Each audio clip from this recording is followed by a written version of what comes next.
ಕೇಂದ್ರ ಸಚಿವ ಪ್ರಹ್ಲಾದ್ ಜೋಶಿ ಪ್ರಧಾನಮಂತ್ರಿ ಸ್ವನಿಧಿ ಯೋಜನೆಯ ಫಲಾನುಭವಿಗಳನ್ನು ಆಹ್ವಾನಿಸಿ ಸನ್ಮಾನಿಸುವ ಮೂಲಕ ತಮ್ಮ ಹುಬ್ಬಳ್ಳಿ ಕಚೇರಿಯಲ್ಲಿ ನಿನ್ನೆ ಸ್ವಾತಂತ್ರ್ಯ ದಿನಾಚರಣೆಯನ್ನು ವಿಶೇಷವಾಗಿ ಆಚರಿಸಿದರು.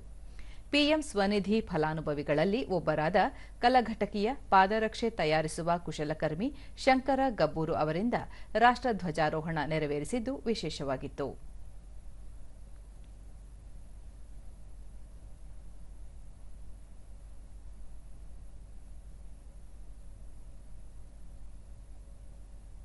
ಜೀವನ ನಿರ್ವಹಣೆಗೆ ದುಡಿಮೆ ಅತ್ಯಂತ ಅನಿವಾರ್ಯವಾಗಿದೆ. ಬಳಿಕ ಪ್ರಹ್ಲಾದ್ ಜೋಶಿ, ದೇಶದಲ್ಲಿ ಸ್ವನಿಧಿ ಯೋಜನೆಯಡಿ ಈವರೆಗೆ 68 ಲಕ್ಷದಷ್ಟು ಸಣ್ಣ ವ್ಯಾಪಾರಿಗಳು ಸುಮಾರು 14,316 ಕೋಟಿ ರೂಪಾಯಿ ಸಾಲ ಸೌಲಭ್ಯ ಪಡೆದಿದ್ದಾರೆ.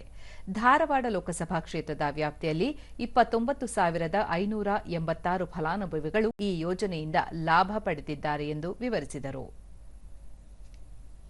ದುರ್ಗದ ಬಯಲಿನ ಬೀದಿ ಬದಿ ವ್ಯಾಪಾರಸ್ಥರೇ ನಮಗೆ ಹಲವು ವರ್ಷಗಳ ಕಾಲ ಆಧಾರ ಸ್ತಂಭವಾಗಿದ್ದರು. ಧ್ವಜಾರೋಹಣದಲ್ಲಿ ಭಾಗಿಯಾಗಿ ಧ್ವಜಾರೋಹಣವನ್ನು ನೀವೇ ಮಾಡಿ ನಮ್ಮ ಈ ಚಿಕ್ಕ ಸನ್ಮಾನವನ್ನು ಸ್ವೀಕರಿಸಿದ್ದಕ್ಕೆ ತಮಗೆ ಅನಂತ ಅನಂತ ವಂದನೆಗಳು.